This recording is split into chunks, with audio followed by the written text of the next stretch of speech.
Welcome everyone to this explainer. Look, if you're an educator, you already know you are absolutely the hero of the classroom. Every single day, you're in there shaping minds, managing incredibly diverse personalities, and honestly, probably running on purely lukewarm coffee. But hey, even heroes need the right gear to thrive, right? So today, we're opening up the Educator's Toolkit to master one of the absolute most critical superpowers you can possess: effective communication. We're taking insights straight from the latest educational strategies to give you highly practical, actionable tools that you can literally use immediately. Okay, let's dive into this. First up, we'll cover why communication matters. Then 2, key strategies for educators. 3, real-world communication examples. 4, common mistakes to avoid. Moving on to 5, tools for better communication. And finally 6, the overarching benefits of effective communication. Section 1. Why communication matters. The foundation of education. So effective communication in education is defined as the practice of communicating knowledge in an effective, respectful, and meaningful manner. But here's what I really want you to focus on. It encompasses speaking, listening, writing, body language, and your emotional quotient. It's not just about, having a loud and clear speaking voice. It's an entire living ecosystem of skills that you're deploying constantly all day long. Think about the old way of doing things. Poor communication just breeds absolute chaos. It causes student misunderstanding, low participation, annoying workplace conflicts, and way less parental engagement. Now contrast that with the harmony of effective communication. Suddenly, you manage your classrooms better, you deeply engage your students, promote real teamwork, and make the whole environment incredibly helpful and productive. Good communication doesn't just share information. It builds unshakable trust. Section 2, key strategies for educators. Building your toolkit. All right, let's rapidly equip that toolkit with 6 core strategies. First, practice active listening. Next, always use clear and simple language. Third, actively improve your nonverbal communication. Fourth, encourage two-way communication. Don't just talk at your students. Fifth, use digital communication professionally. And finally, adapt your communication for different learners. These are your daily go-to tools for managing diverse learning abilities and cultural origins, ensuring no one gets left behind. Let's zero in on that nonverbal tool for a second. Before you even say a single word, your students are picking up on elements of positive nonverbal communication. Things like affable facial expressions, open body language, a remarkably calm tone of voice, steady eye contact, and overall professionalism.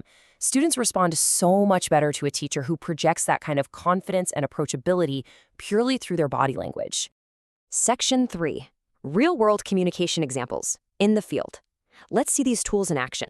I want you to put yourself right in the shoes of a teacher in this scenario. You've got a student who is really struggling with their schoolwork.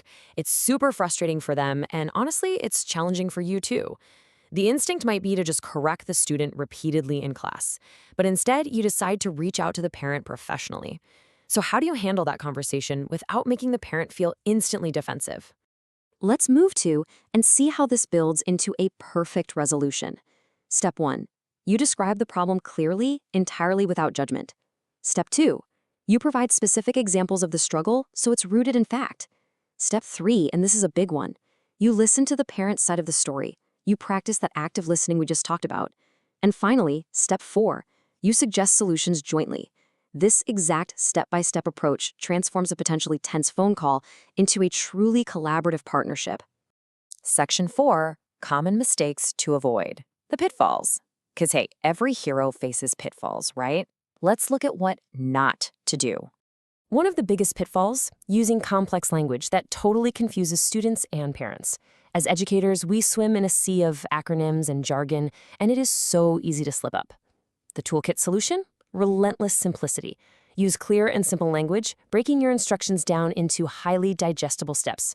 In the classroom, simplicity is always going to win over complexity. Other relationship-destroying mistakes include poor listening skills, like interrupting or just ignoring a parent's concern. Unclear instructions are a major roadblock, too. Then there's negative digital communication, sending an email that's way too short, highly emotional, or entirely in all caps. But perhaps the worst pitfall of all, avoiding difficult conversations. Look, postponing the big talks doesn't magically make them go away. It just guarantees they'll lead to much bigger problems down the road. So, knowing the pitfalls and having those basic tools locked in, I want to ask you, how can we make communication even easier and more constructive? How do we take it to the next level? Section 5, Tools for Better Communication, Advanced Frameworks. Now, what's really interesting about this is the pause and clarify method. When you're hit with a challenging question or emotions are running hot, stick to these 4 steps. First, just pause. Second, pay close attention to what's really being said.